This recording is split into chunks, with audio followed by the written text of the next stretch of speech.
Welcome to episode 4 of the Cookbook Lab Chronicles. I am Chelsea Cole. I am the blogger behind A Duck's Oven. You can find me on Instagram at A Duck's Oven. And I am the co-creator of the Cookbook Lab, which is a course that teaches you how to self-publish your own cookbook. So today we're chatting while I'm in the midst of a demo. I'm waiting for some steelhead to cook over here, so I figured while I was waiting, we would talk.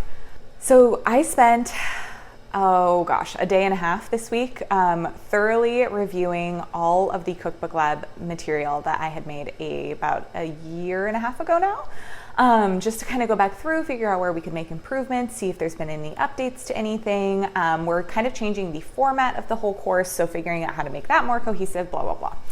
And while I've been doing that, it's been really good for me to reread so much of what, and re-listen to so much of what I had said throughout that course, because these are things that I am needing reminders of now as I prepare to embark on Cookbook 2. So one of the things that I thought it would be good to hit on, especially after this week when so many of you sent me your cookbook topic ideas, that was really, really fun for me. I had such a great time doing that. One thing that I heard again and again, and I thought about myself, is I don't feel like I have enough recipes. Let's talk about that. What is enough recipes?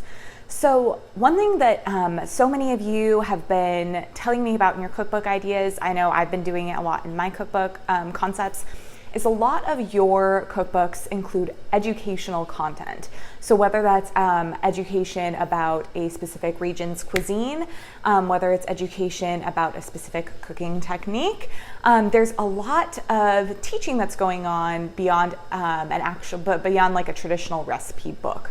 So I want you to keep in mind that that's really valuable content as well. And when you're writing a cookbook, as with anything, you should be looking for quality over quantity.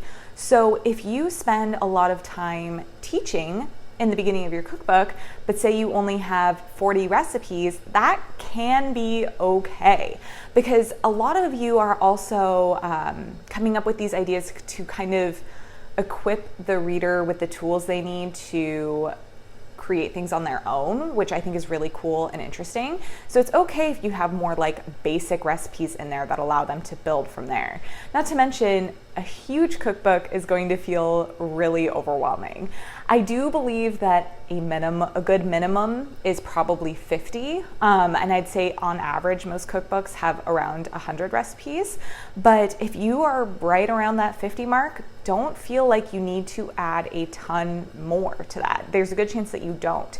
And you can always run this by friends and family too, like have them take a look at your table of contents and see how that feels to them, like if that feels like an adequate amount of content, and make sure that they take in mind that beginning section too, where you're doing so much teaching. Okay, so just for fun, here's a few cookbooks that are on my shelf right now. So I love Michelle Lopez's Weeknight Baking. It's got lots of like simple baked good recipes that you can create that don't take a ton of time, which for me is great because I am not much of a baker, and sometimes, yes, I like to do an in-depth baking project, but most of the time that's going to be a no for me.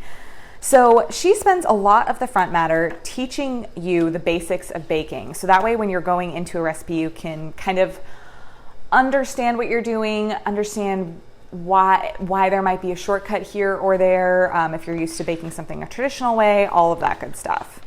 But let's see like how many recipes she has. And most of these sections have 3 to 6 core recipes with variations on each recipe. So even though that's technically, like what did I say, about 40 recipes, she has all these variations, all these tips and tricks that truly spin out to hundreds and hundreds of recipes, which is what many of you are considering doing. Okay, let's check out this one. This is Oaxaca. This is an amazing cookbook that I've been reading so much through, and this has a lot of front matter about Oaxacan cuisine. So there is a lot of time spent on that in this book. And so let's see that compared to the number of recipes in this book. She also has a section of just like beautiful photos, which I really love in books too.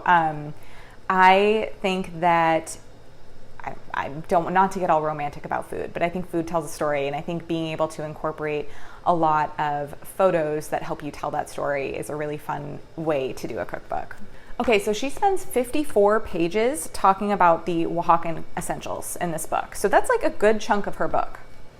From there, she has 9 food-related sections. Okay, this may not have been the best example because this is quite a beefy cookbook, but your cookbook does not need to be this. And I'll add too, if you do go this route, if you do a really comprehensive cookbook like this one, you can charge more money. I think I spent a good amount of money on this cookbook, and that's going to correlate, so keep that in mind as well. Okay, so let's take a peek inside Jubilee. So in this book, she only spends about 10 pages on the front matter, and the recipes themselves have a lot of instruction and a story with almost every recipe, which is cool. This is a more historical cookbook, so one thing that she will do is she adapted a lot of these recipes from original recipes from hundreds of years ago. And so she would include, I don't know if you can see that, the recipe side by side with the original recipe side by side with her version, which is really neat. So again, this is a different way of adding content and value than just straight up number of recipes. So all that to say, try not to let that recipe number hang you up too much. So actually think about the value that you're providing to the person who purchases this cookbook, whether it's history, whether it's instruction, whether it's tips and tricks, whether it's giving them a foundational base so they can do more cooking on their own. Those things are all incredible and going to add so much value to what you're creating. I hope this was helpful today, and I hope that you aren't stressing about this too much. I am so excited, especially after this week, to see the books that you all end up creating. Just a little update on the Cookbook Lab itself. We are now planning on the first week of March, so I think March 2nd is the day that we've set for the launch.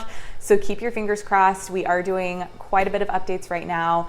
We're working on one thing in particular that we're optimistic about, but also a little unsure about, but would provide a lot of value for you all. So stay tuned, we'll keep you posted.